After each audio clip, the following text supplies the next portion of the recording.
Sharon 1, coded. For my ally is the Force, and the powerful ally it is. Life creates it, makes it grow. You failed, Your Highness. I am a Jedi, like my father before me.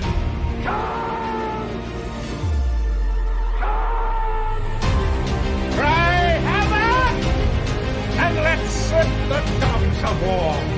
Chevron 2 is coded. Conan, what is best in life? Crush your enemies, see them driven before you, to hear the lamentation of your women.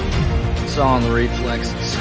I'll also say that you're heavy into martial arts, Tai Chi and all that, killer stuff. I suppose we have to register you as a lethal weapon. Chevron 3 encoded. And somebody ought to belt you in the mouth. But I won't. I won't. The hell I will. Chevron 4 encoded. Do you expect me to talk? No, Mr. Bond, I expect you to die. Chevron 5 encoded. You take the blue pill. The story ends. You wake up in your bed and believe whatever you want to. You take the red pill. You stay in Wonderland. And I show you how deep the rabbit hole goes. Chevron 6 encoded. That's the line you can, little boy. Back off, man. I'm a scientist. You shall not pass! I thought I'd die fighting side by side with an ally. What about side by side with a friend? A day may come when the courage of men fails, when we forsake our friends and break all bonds of fellowship. But it is not this day.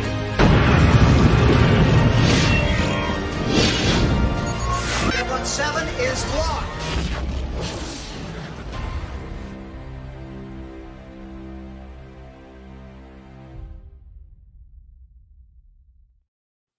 Howdy and hail. Welcome back, everybody, to Saturday Night Drive-In, where we take a desperately needed break from the garbage of the world.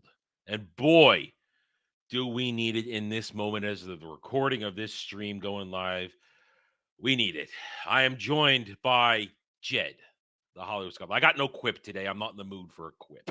I am joined by Jed the Hollywood. Jed, I know how you are, but how you doing otherwise?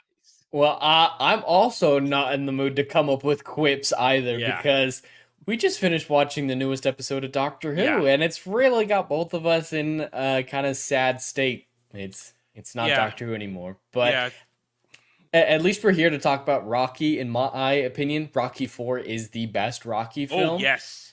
And it's not even close. So I am excited to talk about We're this. going to get a little pushback from somebody somewhere about that, because a lot of people love Rocky 1 as a performance. Mm-hmm. But as far as power and energy, I love this movie. Mm-hmm. I love this movie. And even though I kind of chose it as Christmas movie, that my definition of it kind of got a little bit ruined because of the way I watched today. So let's get right into it. We have a unique opportunity here. Now, Jen and I both watched primarily the director's cut for Rocky 4 today, but I happen to also own the basic bitch, the original cut, the version that I watched for most of my, well, let's just say my entire life up until today when I took on the director's cut. And it's very interesting to put these movies side by side because it's the same movie. Nothing changes, but there are certain scenes which are either extended or added in, or some things cut out. I mean, I've seen this enough that I know when the cuts were going to happen, and you go back and check it. Yes, that happened. Where there are certain things that you understand were removed, and it slightly changes things for me. Jen and I were talking about this earlier today, and chat will be interested to see what you think, or comments. Leave a comment, see where we are. But Rocky 4.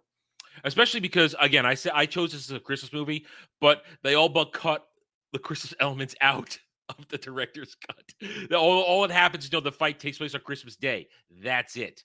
Now, I can still say it's a Christmas miracle that Rocky beats Drago, but my legs get cut out for me for the argument of a Christmas movie on this. So I'll take that L. But we're still going to review, as Jed said, what I consider my favorite Rocky movie. Because I can plug it in and enjoy it every time. And even though 100%. like Jed, I am bummed out by the Doctor Who stuff we watched on this day, December 19th, 2023. I have other shit going on that's got me pissed off and annoyed. But I finished watching Rocky before the stream today. And man, watching Rocky win, it lifts you up. Especially with the theme, the music. Because we talk about music and we'll talk about it at the end of the stream like I always do. Music is very important in this movie. Because there's one thing, Jed, I think you can appreciate this. There's one thing I always called this movie my entire life. One of two phrases. It's either a montage of the movie or a music video of the movie. Both are pretty accurate. Am I wrong? I'm not wrong. I'm not wrong. No. All right. 100%. I don't think we really need to recap much of the Rocky story, but we will just for purposes of covering all the bases. This is obviously the fourth Rocky installment. Rocky has achieved the heights of his career. He faced Apollo and lost by decision, and then he beat Apollo by seconds in the second one. And then in 3, Clubber Lang beats the crap out of him, and Apollo gets him back up. They become really close then. And here we are in number 4. Now, one of my few criticisms of the Rocky franchise in general, even though they do give dates in Rocky 4, Jed, they are still fuzzy on passage of time in these movies, aren't they? Yeah, there's definitely some passage of time elements, but it's not. I agree. It can kind of be weird sometimes, especially with how this one picks up directly after the events, but also feels like it's years later with the kid. And it's fuzzy because if you watch the original version, it opens up. They still have they show the final moments of Rocky 3 where Rocky beats Clubber Lang, and then they cut to the final scene of Rocky 3 where Apollo calls in his favor. They can have their little private rematch in the practice ring. They don't do that in the director's cut. They show a lot of the buildup and the climax of the other one, but they don't show that whole thing. It's cut very differently. And then it goes right to the opening scene. He's coming home. Hi, Dad, who gave you the hat? My friend who punched you, the same friend. But it seems because it's supposed to happen right after, but yet it didn't. Because it's obviously been years because haircuts are different. Technology is different. The kid's older. It's older. Yeah. And I'm going to say this right now. I'm going to go out and say this. Some people might not want to hear it. This is the last Rocky movie. It ends right here. It ends right here. I can bear arguments for Rocky Balboa. Rocky 5 is terrible. I will not acknowledge that movie. Never happens. But Rocky Balboa, I'm okay with Rocky Balboa. That's the only one after Rocky 4 that I'll acknowledge. I don't like how they stripped him of everything and went back to his roots. It feels like everything he had become was undone. It was nice to get simpler again, but just I will not argue though that Rocky 4 is the end because it's the peak. It wraps it up for him. It's peak. He achieves. He moves beyond just being a fighter. I mean, yes, this is Rocky. Also, the third name I call this Rocky wins the Cold War. That's what we also called this movie back in the day. Rocky wins the Cold War. But it also takes on, if you look at the director's cut, there's a lot more conversations. And the director's cut slightly alters Drago a little bit. Because in the first one, they really lean into he is just this machine.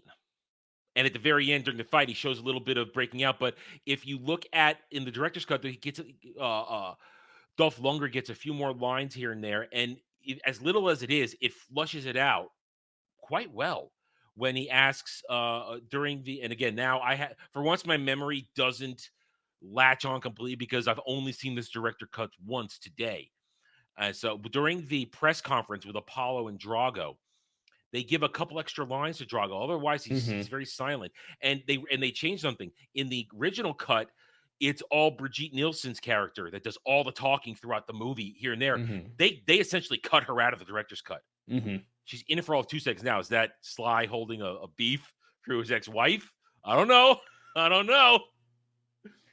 But Jen, the director's cut is an interesting thing. Yeah. I've watched both of them in the last couple months, so they're both pretty fresh for me.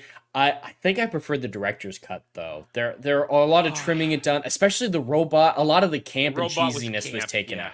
Yeah, I don't think this movie needed camp, so streamlining it a little bit, going for more a serious element You're for right. the film, I'm very much on board with. What happens in this is that if you go by the director's cut, it takes out Rocky's corniest lines from the original cut. And it definitely runs the seriousness, because also it gives you an extra scene with him and Apollo, where Apollo, it skips what in the regular cut, again, that's a robot scene, so they cut that out. Apollo calls in and Rocky says coming over.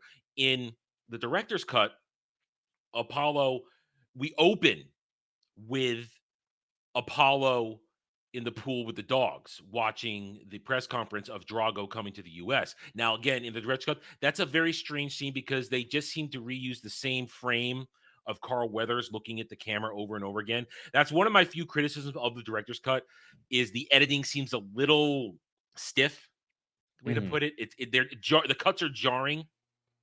And even though the original cut does reuse a few frames here and there, especially during the final fight with Paulie rubbing the head as Rocky's winning, they did that a lot more in the director's cut, reusing frames to extend a scene to cover extra dialogue here and there. And again, dialogue changing. We'll get into that. Again, guys, it's going to be a bit of a weird discussion today because we're talking about the same movie, but two movies. And I have to talk about it because I watched two different movies today. I literally did at the same time, here and here. So you have to bear with me, and Jed will punish me at some point later for doing this, I know. But putting them side by side, it changes the atmosphere. And also, Jed, do you notice that the lighting has changed a lot in the director's cut from the original cut? I did notice that things were generally a lot darker, a lot more mature, a lot more this is heavy. It just lend towards that more serious tone in a very neat way. And it really is apparent in the Apollo-Rocky conversation after they've had coffee, and also with an additional scene of Rocky talking to Adrian in the kitchen. I've never seen that scene before, so that was new today for me. But then we cut to the Rocky and Apollo watching their old fight, and Apollo is commenting, and it's still the same essential fight about change and this and that, but it changes Apollo's motivations a little bit. Jed, why don't you go over that for us? I watched the theatrical cut last night, and the director's cut was a couple months ago with Beardo and some of the crew. So I don't have that scene fresh. All right, I'll do the best I can then. I'll do the best I can. In the original cut, then confirm this for me. So it's Apollo talks about change, but he's kind of glib about it. Is that fair to say? Oh yes, absolutely. Very glib, very uptone, and the scene is brighter. There's a lot of light in the theatrical cut scene, but in the director's cut scene, the light is they're in shadow. Carl Weathers is mostly in shadow when he's talking to Stallone Rocky, and he's going on about. Let me see if I can get this right in my head, because again, as good as my memory is, first time out, especially with words, it's and rough a lot of contradicting things. And of course, my memories. You said it perfectly. My two memories of the two movies are pushing against each other right now to try and tell me what I'm going to talk about. And in this conversation, we don't change this, but I'm not doing it for me. In the original cut, he's talking about doing it for America. But in the director's cut, it's about doing it for himself and legacy. And that's a different tone, Jed. It's a completely different tone. Absolutely. And just like you said, the lighting is also a very good way of saying that this is a much more serious, a lot more personal. Like, in the theatrical cut, it is a little bit weird, his motivations. He's just like, I'm for America, and that's a good thing. That is a good thing, obviously, but it's still like, there is a little bit of a disconnect for how gung-ho he is to fight this giant. But it is fair to say that Apollo is very self-conscious at this time. He lost to Rocky. He's not where he used to be. So rather than focusing, making it much more of a personal conflict for him, I think lends towards all that making sense, and lends towards Rocky waiting so long with the towel. I think it makes more sense this way because he knew how much it meant to his friend. It means so much more personally to him, and so Rocky would have a different reaction. And when you go to when you go through these scenes now in the chain of scenes from Apollo and Rocky talking about legacy, what it means to, and Apollo actually says fight propaganda. He actually says fight propaganda in the director's cut. And then at the press conference, they changed the press conference, like I said, ever so slightly. Drago gets a couple more words. to show that he is doing it for himself more than country. That's a line in the director's cut that we get a little bit more from that. But at the same time, we get to the fight. Let's talk about Apollo's fight with Drago. Now, one thing I definitely noticed in the theatrical cut to the director's cut is the sound. In the theatrical cut, Drago's punches have a certain thunderous sound, which is eliminated in the director's cut. That's a sound that's been very prominent for my memories all these watching it. And when I watch director's cut, that super heavy pound is gone. They dialed it back. And I find that interesting. But you mentioned it. In the director's cut, I mentioned in the director's cut, there's a change in the discussion between Apollo and Rocky during the fight. There's more talking between Apollo and Rocky. In the theatrical cut, it goes very quickly. They draw out the fight, the exhibition fight in the director's cut. And there's a lot, if you're my friend, you'll do this for me. If my friend will do this for me, don't stop this fight. And they made also an interesting cut too. And to just saw the theatrical cut, when Apollo goes into the ring for the last time, in the theatrical, he looks at his wife and winks at her, right? They cut that out of the director's cut. Well, that makes sense. He's not being as glib, like you said, in this version. So, it would be out of place considering how somber and serious he was about taking it in the director's. Yeah, so they cut that out, and his wife never makes contact with him again in the director's cut. Now, here's my biggest one. Again, this is, if we're talking director's cut, here's my biggest annoyance. And only real thing stuck out to me. You and I were talking about this earlier. In the theatrical cut, when Apollo's getting beat to death, can't say it any other way. I forget, what's his trainer's name? I forget his trainer's name.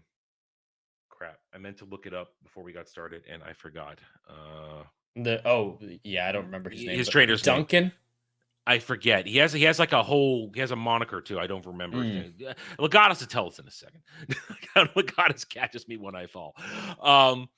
He's yelling, throw the towel. And in the theatrical cut, Rocky has it and he hesitates because he's thinking about Duke. Thank you, Legatus. Duke. Duke's yelling, throw in the towel, and Rocky hesitates. You see, it's a visible hesitation because Apollo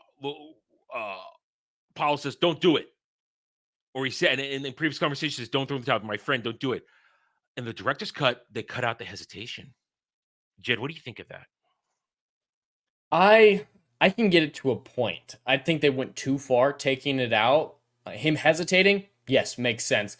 But not to the degree of the theatrical. The theatrical makes it so he's holding it for like 20 seconds. It's all like, if you're worried to that point, you got to throw it in. It makes him feel indecisive, but it needed to be in there. The worry, I need to throw this, that still needed to be in there. So I don't love either version of the scene. I think a middle ground was needed between the two extremes. I think you're right, because part of the reason Rocky does this, and the director's cut really gives you that a little bit more with a couple of extra added dialogue, he feels guilty. We know, and now in the theatrical, it does a little more of a show don't tell, but he feels guilty. He feels like Apollo's death is his fault because he didn't throw in the towel, because he was caught between loyalty and judgment, and what would have been the right choice to save his friend. And I really don't like the director's cut. You see Rocky reaching for the towel in the director's cut, but you don't see him hesitate.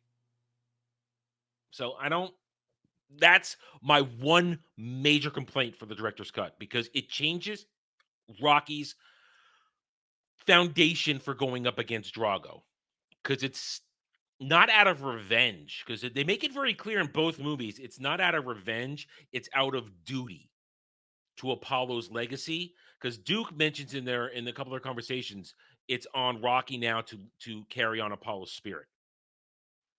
And Rocky feels responsible. So because Drago came to the United States to fight Rocky, not Apollo.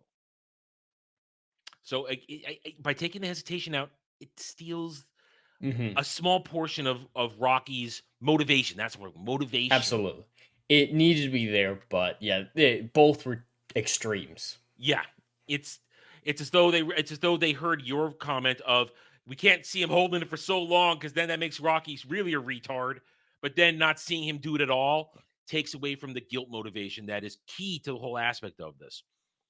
And we can't go about the exhibition match, the opening, one of the greatest scenes in cinema history. Living in America. Love it. Oh man. I love that whole entire sequence. Because what it is, it's the pomp and pageantry.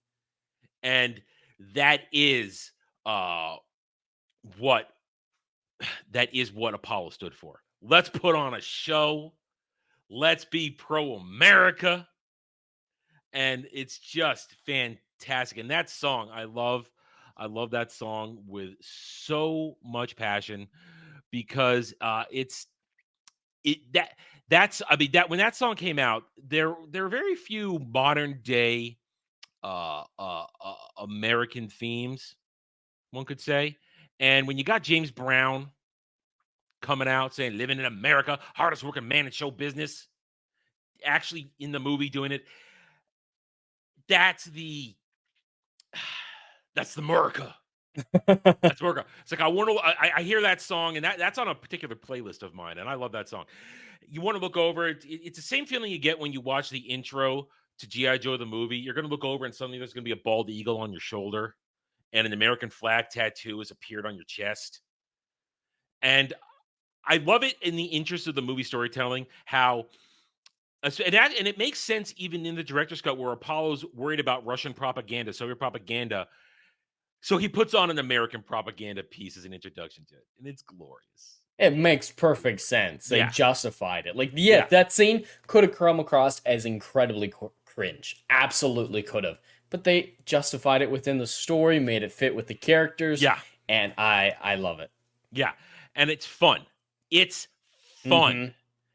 And it's something else about this movie that I want to talk about as we get into it. There's a lot of the actors and performers doing things themselves in this. Mm-hmm. I guess I'll say it now. Stallone, Carl Weathers, Dolph Lundgren, these dudes were in shape. These dudes are cut and ripped. And part of the whole thing is that's Stallone doing his own exercise routines. That's Lundgren doing the exercise routines in this movie. Mm-hmm. And that impresses me. You know, it just impresses me. It adds a depth of realism to it. Mm-hmm. You appreciate. You're drawn in. There's no stunt doubles doing that shit. They are that in shape because that's what they were supposed to do back then. This is the mid-'80s. These are action stars. They do. And I appreciate that. All right. So I want to so we've kind of dissected Apollo's whole thing here in terms of his character, and it's a sad end to Apollo. And I kind of hope he doesn't die every time, but I know he's going to die because Apollo is awesome. But Jed, how do you feel about Rocky as his character in this movie? What he goes through? It's very solid. Rocky 3, I think, is very weak. I'm not a big fan of the character arc in that one. He kind of starts out snobby and doesn't change as much as I would like him to. I don't like seeing him snobby at all, but it harkens back to the first movie where he had a very strong arc, and we need to get back to the roots a little bit, where there's this hardened man who did what he needed to. The director's cut did that better without the campy nature. Cutting out the campy, I think, is more Rocky's personality, and just showed him doing what needed to be done, taking care of the people he cared about, doing what he needs to, going the extra mile. That's what Rocky's always done, is push himself to his absolute limit for reasons above himself. Like, boxing shouldn't be like this dramatic thing, like this is more than just a person. But Rocky 4 makes it more than just him. Even the first one made it more than just him. And I really like that. His arc is very strong and very traditionally masculine. Oh, you went right where I was going to go. There's two things out of that. One, this is a movie that has stakes in it. Other Rocky movies, it was just trying to find success, trying to believe in yourself, and then reclaim your shame. In Rocky 3, that's basically reclaim your shame, get rid of it. But this one, somebody dies. The death of Apollo, the first time seeing this, you don't see it coming.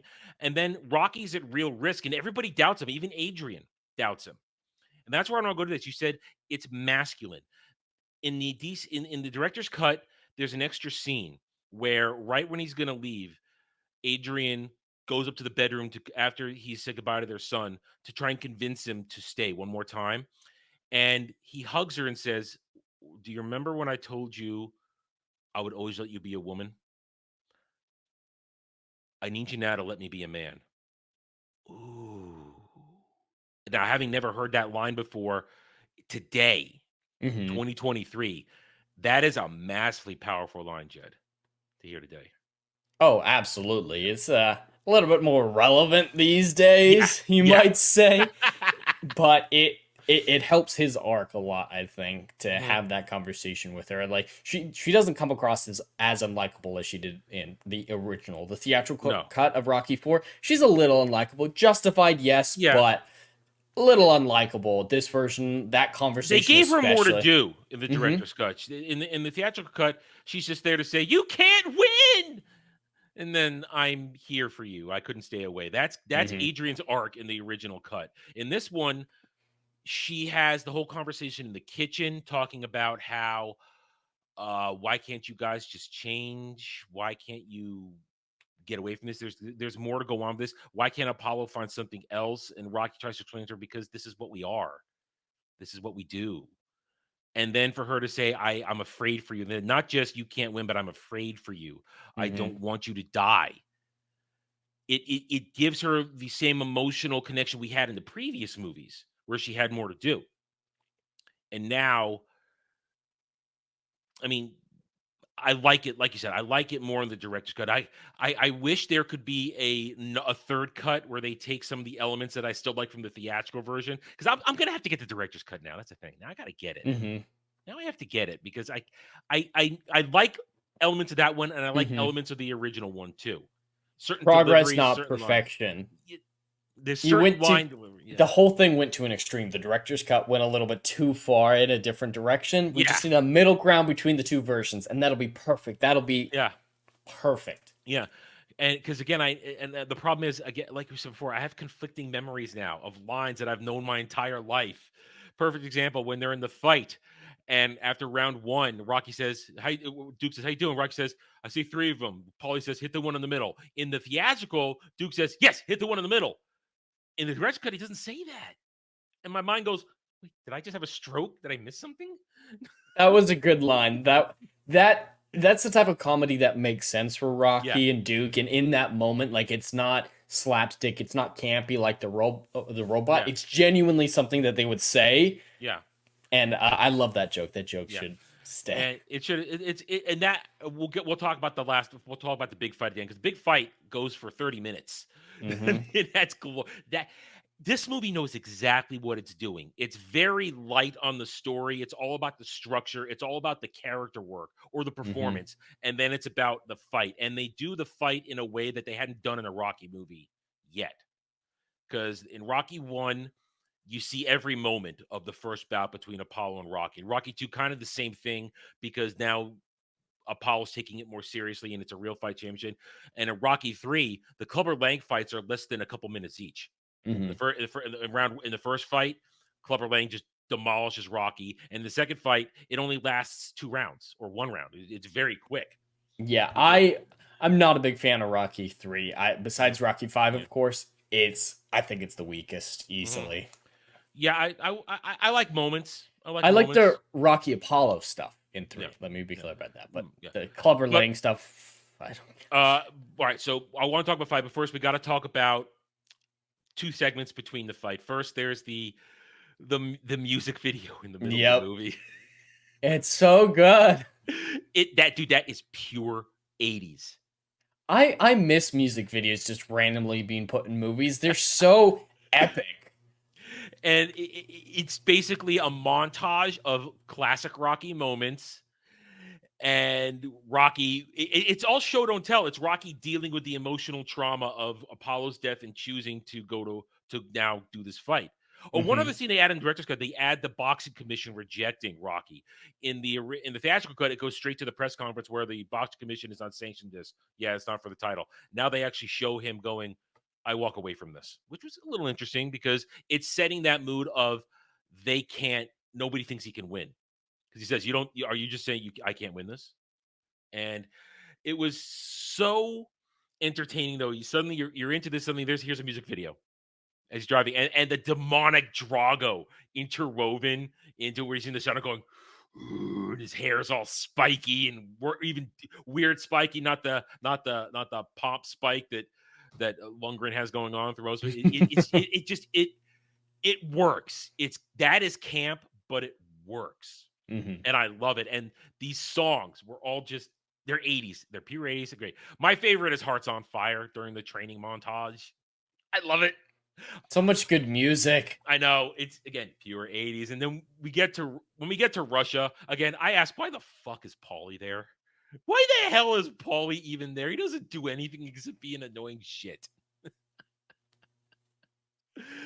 And I'm glad they left the director's cut left in one scene where Paulie falls down and he makes the weird noise.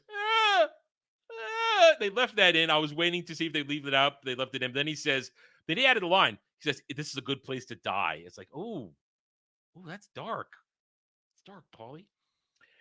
But we get before the first training montage, Duke and Rocky have their conversation about holding on spirit and power. That is relatively intact in the theatrical cut. But you get in the director's cut, it adds to the emotion. And I love, Duke, this is the movie where Duke gets the most character development out of all of them, because Duke's in every movie. He's in 1, he's in 2, he's in 3, because he's Apollo's man. He's Apollo's trainer. And now he's Rocky's trainer. Here's one of the things I do like about Rocky IV, Jed. Do you like the fact that there's no reference to Mickey at all in this? I love Mickey. Mickey is fantastic. And Burgess Meredith. Yeah. And his death in, was it the third one? 3. It's 3. 3. Was done really well. That's a great part of that movie. Used as a catalyst. Mick! I wish there had been a nod, maybe Duke and him butting heads a little bit, and Duke maybe saying something like, "I'm not Mickey. This is how I train. Get used to it, or I'm going home."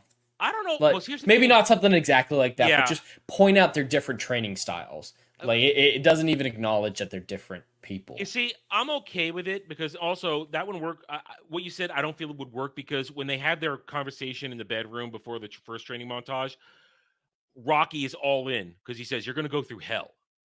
This is going to be the toughest thing you've ever done. When you come out, you're going to win. You're going to be stronger." So Rocky's already bought into whatever Duke has in store for him for training. And Duke is really pissed off, because this is a director's cut thing where they complain about no sparring partners. That's not in the theatrical cut. Where it's like, wait, no sparring partners? What's this line? Again, my memories. But I don't mind that there's no Mickey. Because if you take into account that it is sometime later from Rocky 3. Which it would help if they cleared that up a little bit. Yeah. The only passage of time that clearly goes on is the training for Rocky versus Drago. Rocky's there for weeks. It's obvious he's there for weeks by his beard. You don't get that kind of growth in a week. At least I don't. I don't know about you, Jay. You haven't shaved in years. But in the movie, we don't know. Did Apollo even train to fight Drago? It looks like they just went right to the fight because it was exhibition match. Yeah, not that we saw, but I'm assuming he did something since he hasn't fought since Rocky 2. So, no. And he was obviously still in shape, but we're talking about endurance and stuff like that. But the passage of time from Rocky 3 to Rocky 4, which you assume had to be some time due to years and technology, I think Rocky would have found peace, and there's no reason to bring up Mickey again. I think that the Mickey stuff ended, which that makes Rocky 5 so annoying, is the visions of Mickey. Get up, because Mickey loves you. God damn it. Fuck Rocky 5. Remember, Mickey loves you. Jed, when I'm down and out in a fight, I don't want to see a vision of you telling me you love me. I don't need that. That won't help me. No. That won't help me. And they kind of replaced that in this. In early rounds of the big fight, in the director's cut, Rocky goes down, and it's himself telling himself to get up. And he looks at Adrian, and he says, "Get up, focus, get up. There's no pain." And I like it that he told himself to get up. We didn't have to lean on Mickey. And I'm glad they didn't do something cheesy like have Apollo tell him to get up. Yeah, himself is definitely the best out of all those options. Yeah. Mickey's second, like Apollo, that would have been really off-putting. Yeah. Cheesy. Now we go, let's talk about training montage, music video number 2, Hearts on Fire. Hell That's yeah. glorious. That is glorious. Because you've seen Rocky sort of training up to now, but then Adrian returns and she gives him that little extra thing he needed, her support. And it's a great man and woman, wife and husband moment, isn't it? It works. Yeah, it's effective. It's very effective. Yeah. And to have her come in and say, "I'm here for you. I miss you. And I know you can do this." And then she's a part of the training. She's in the cart when he's doing the deadlift. It's great. Hearts on Fire is outstanding, Jed. It's fantastic. Oh, it's a great song. Perfect. And training montage. Don't you miss a good training montage? I do. Yeah, go ahead. At least they show training. Like montages, they got cheesy, they got overused, absolutely. But at least they show training instead of, oh, I have power. 5 minutes later, I'm like the bestest ever, guys. I'm just amazing. No, I want to see that, even if it's quick cut montage. Yeah, we need to see it. We need to know that it happened. And you see Stallone just working it hard, doing those crazy sit-ups, doing the vertical, the almost vertical plank that he does. So all very creative ways to work out. I really like that break from the mold, because Rocky 3 had a lot of training montages too. One really big one too when he was working with Apollo. And the training montages in 2 or 3 were very similar. And even Rocky 1 kind of, they were traditional. The original training montage. And you got the theme, and that's about it's great. That's the original. That's its own special thing. Yeah, I liked it being fresh and new with what he was doing in it. He's being a fundamentalist, like he's going focused. Focused. This is focus. And the mantra begins: no pain, no pain. That's the mantra throughout the fight. No pain. You're a rock. No pain. And he keeps yelling Drago. Yeah, and God, at the top of the mountain when they weave in, dun, dun, dun, dun, as he's climbing up there, and this movie is a great. Even though we've said it isn't it's not deep. The story is not deep. No. It's not super hard to follow, but it is, I would say, another masterclass in show don't tell in terms of emote and visuals. Having the parallels of Rocky and Drago training are fantastic, especially that final moment during Hearts on Fire where Drago's also running uphill, but he's on an inclined treadmill, but Rocky's fighting nature to get to the top. He's ditched his chaperones, and he gets to the top of the mountain. Drago! You're all in. I mean, absolutely. You don't need any more excuses to root for Rocky. You're watching Rocky 4. If you're not rooting for Rocky going into this movie, you're watching the wrong movie. Why are you here? But it just generates that swell of, I'm so in. Let's go. I'm ready for this. And it builds the excitement, Jed. Because we're at the final battle. We're there. We've had an hour of buildup. Hour of buildup, and we're here. 15 rounds. They go a full 15 rounds in this. It's another montage. Montage with the classic Rocky theme woven in. Again, it's beautiful. How do you feel about this fight? Now, I'm going to put this out there before you say anything. We know that Rocky boxing is not accurate to real life boxing. No real boxer does the meat shield tactic the way Rocky does it. It's not how it works. But we don't care. We don't care. It's our Rocky fight. So out of all the fights, Jed, Rocky 4, Rocky versus Drago here. How do you feel going into it? Oh, it's unequivocally the best one because the David and Goliath aspect of it. He's larger than life, and Rocky's still standing his own. And the way I heard this film described to me once, partially because of the Cold War element, but because of this fight specifically, this isn't a sports movie. this is a war movie. And just like in a war movie, you build up to a big over-the-top battle that takes up the entire third act. That's like 30 minutes long. It has peaks and dips, and that's exactly what this was. It's the longest fight in the entire series. Yes. I'm certain of that. You went right where I wanted you to go. Yes. And it doesn't get tiresome. Like, I'm not a big sports person. Completely honest, I've never watched a full round of real boxing because I get bored. I have, and they never last long, and I was always pissed off when I was a kid. But this one lasts quite a long time, but it never feels boring. They always find a way to get you in the ring, get you invested, get you feeling what they're feeling in the theatrical cut with those over-the-top sound effects. Yeah. And it's a war movie. Now, there's changes in the theatrical cut, that mid-round, that end-of-round moment where Drago leans up and delivers that thunderous punch. In the theatrical cut, there's a flash right behind Rocky's head. They took that out of the director's cut. They took away the emphasis of that blow. You know why? I think why? Because in Rocky 5, that's supposed to be the punch that did it, that damaged Rocky for good. And I think Stallone said, "Yeah, for this one, we're taking that moment out. We don't want that. We're not going to do that. We're not going to decanonized 5 entirely." Yes. I'm okay with that. Start that. Decanonize Rocky 5. I think Stallone would back us. We added him. I think he would back us on that. Oh, 100%. There are ideas in Rocky 5 that I think could work, like him dealing with some concussion-related issues. Like, there's a foundation. You didn't have to take away all his life, his wealth, his livelihood. Oh, yeah. You deconstructed him. It's also retarded. Who lets Paulie manage your money? Yeah, that was just asinine. Paulie, I wish that the Russians would have done some KGB shit to him and he just disappeared forever. You have this moment though during the fight.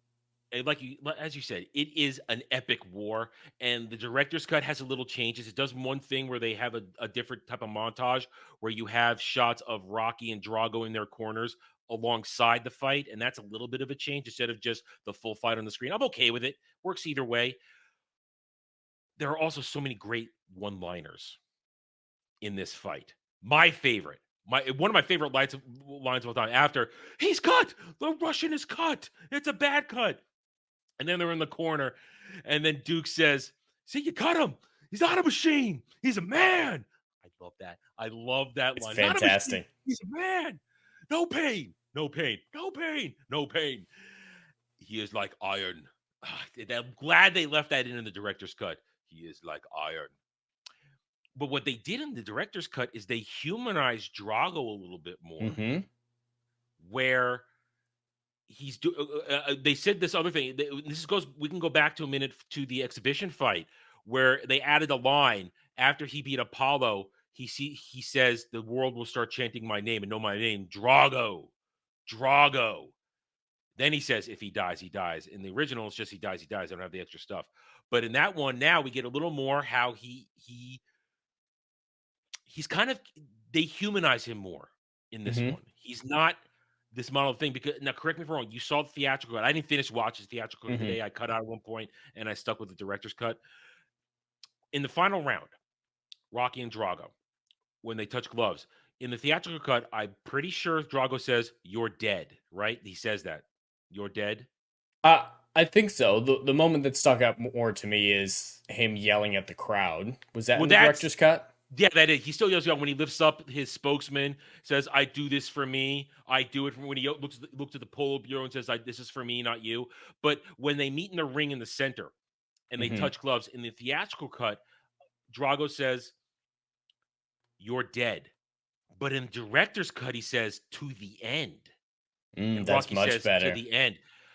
It suddenly makes it that these guys, the animosity is gone. This is about the fight. And I appreciate the director's cut line change. If that is a line change, if I'm wrong, I don't think I'm wrong. Memory tells me I'm right. But how do you feel good about that, huh? About that change? Oh yeah, 100%. Because Drago, it's very clear he's not a malicious character, even in the theatrical cut, and he's not really carrying the flag of Russia. It's very much kind of like Rocky's own motivations, Apollo's own motivations, selfish. It's, I want to be the best. That's what I got out of his character in both versions. But he didn't have anything against Apollo. He didn't want to kill him necessarily. And I think that it makes more sense for his character in the director's cut, where he's like, to the end, like, the best man win was basically what it came across as. But to you will die or something like that, that feels that feels very malicious and not with the characterization. Like, yes, he's I like it larger better. than life, but he's not evil. Yeah, I like it better that what you get from the director's cut more than the theatrical cut is Drago wants recognition for his accomplishments, for what he can do. And you get it more in the director's cut that he just wants to be known. And is he cold when he says if he dies, he dies? Because they kept that line in both movies. Yes, that's cold. But it is the reality of boxing. That is a real threat. You can suffer a traumatic head trauma from a boxing match, and you could die. And you're right. Drago's not going out there to kill anybody. He's going out there to do what he was told to do what he was trained to do. But I like it that it gets more human, and I prefer the animosity taken out of it, because it makes Rocky's final speech, which they change a little bit in the director's cut, a little bit more. It's slightly changed, adds a few more lines to it about if I can change and you can change, why can't we all change? And it makes more sense after saying to the end when you look at, and they even added, theatrical cut, they give you a little bit more, because now in the theatrical cut, in the director's cut, they start playing Eye of the Tiger at the end. The director's cut. They start playing Eye of the Tiger as Rocky and Adrian and Duke and Paulie leave the ring. But during that, Rocky goes over and kind of does a glove handshake with Drago in the director's cut. That doesn't happen in theatrical, did it? No, I definitely didn't see that. Yeah, it's just everybody's still in the center of the ring, basically saying, let's not have war. And he says a line, how it's better to have two guys fighting in the ring than 20 million. I like the added dialogue in the director's cut. It makes the movie have a little more heart, and I like it better than some of the camp in the theatrical cut, which is why I say, like you said, I want this combination of the two. Now I want one more cut. We made progress. It's not perfect yet. One more cut, but I love it. And again, the fight. It is the longest fight. They hadn't done a fight like this in the entire Rocky saga, and it's a war. Like you said, it's a war. To see him just fight against all the odds. Let's be brutally honest. Rocky, if it had been scored on points, Rocky would have lost that fight. If it had been scored on points. But his heart. And that goes to the core of what a Rocky movie is.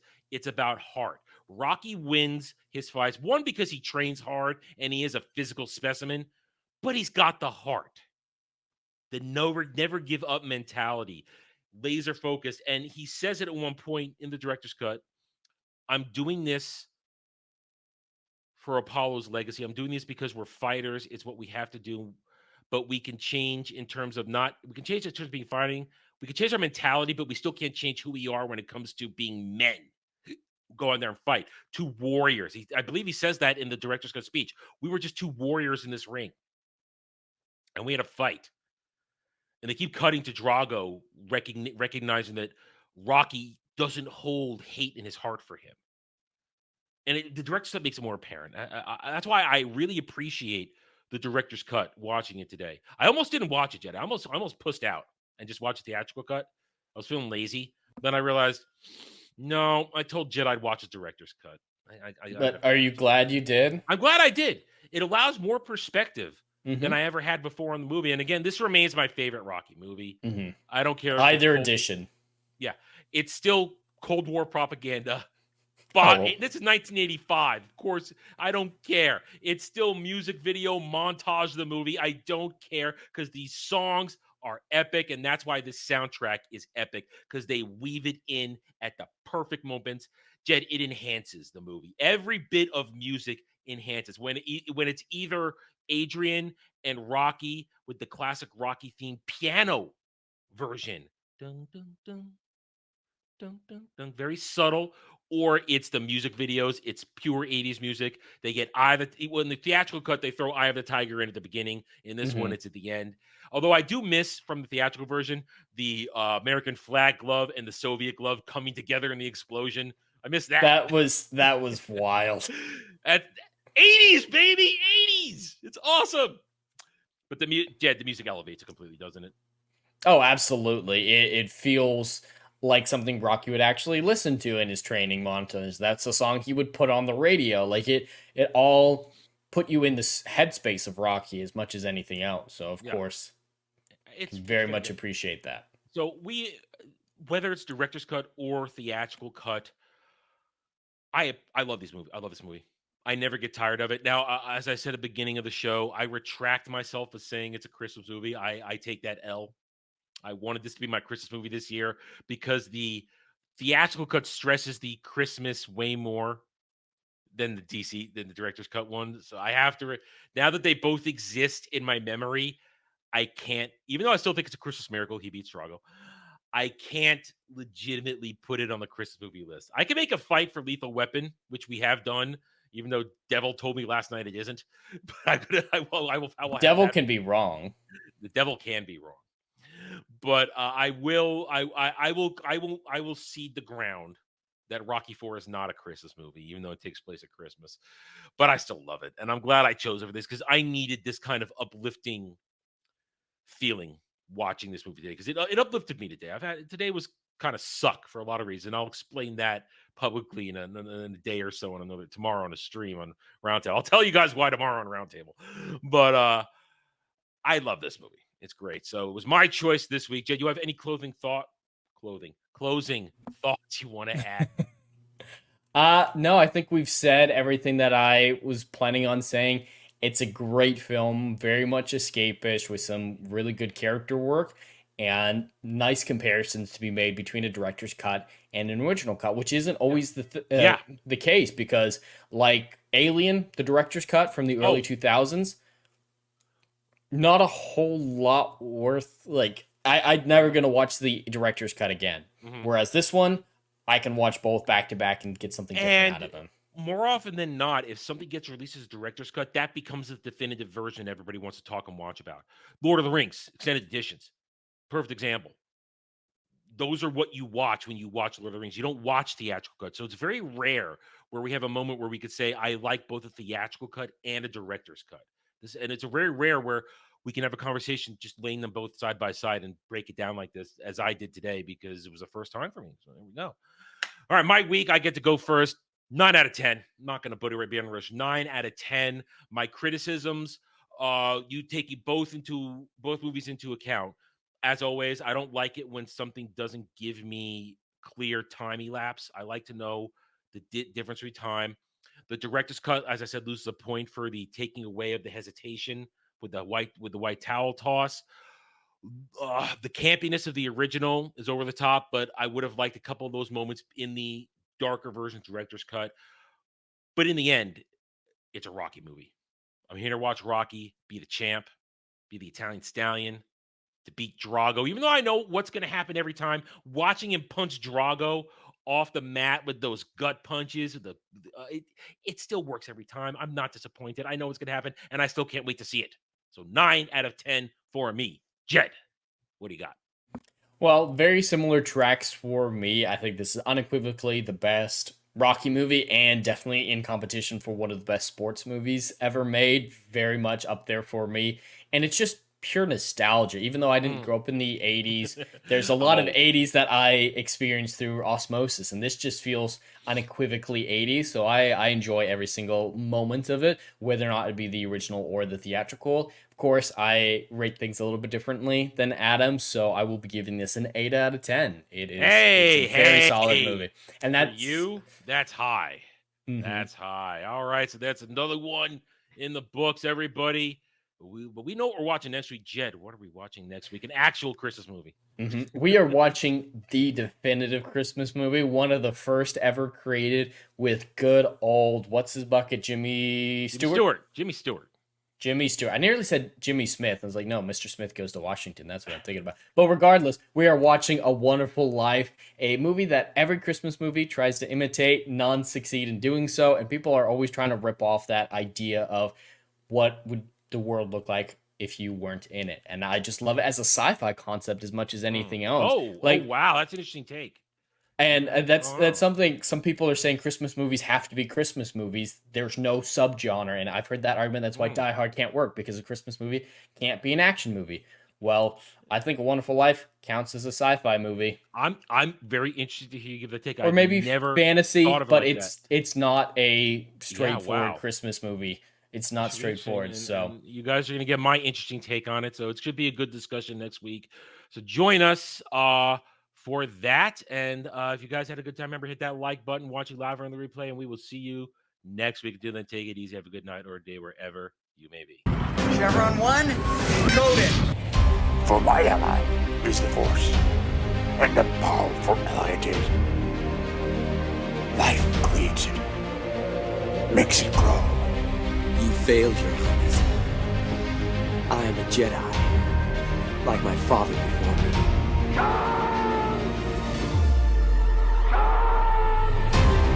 Cry hammer, and let's set the dogs of war. Chevron 2 is coded. Conan, what is best in life? Crush your enemies, see them driven before you, to hear the lamentation of your women. It's all in the reflexes. Paul also said you're heavy into martial arts, Tai Chi and all that killer stuff. I suppose we have to register you as a lethal weapon. Chevron 3 encoded. And somebody ought to belt you in the mouth. But I won't. I won't. The hell I will. Chevron 4 encoded. Do you expect me to talk? No, Mr. Bond, I expect you to die. Chevron 5 encoded. You take the blue pill. The story ends. You wake up in your bed and believe whatever you want to. You take the red pill. You stay in Wonderland. And I show you how deep the rabbit hole goes. Chevron 6 encoded. Not for while you can, monk boy. Great Scott. Back off, man. I'm a scientist.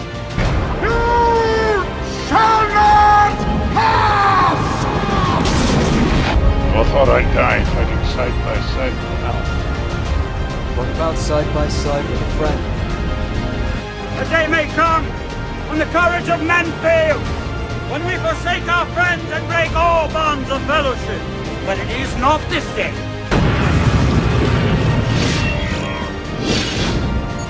Chevron 7 is locked.